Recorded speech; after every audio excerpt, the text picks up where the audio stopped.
మనదైన రూపమమ్మ, ఎనలేని జాలి గుణమే అమ్మా. నడిపించే దీపమమ్మ, కరుణించే కోపమమ్మ, వరమిచ్చే తీపి శాపమమ్మా.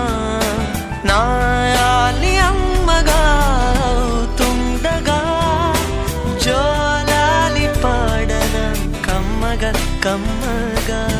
పెదవే పలికిన మాటల్లోనే తీయని మాటే అమ్మా.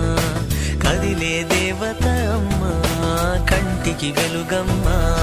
తనలో మమతే కలిపి పెడుతుంది ముద్దగా. తన లాలి పాటలోని సరిగమ పంచుతుంది ప్రేమ మధురిమ.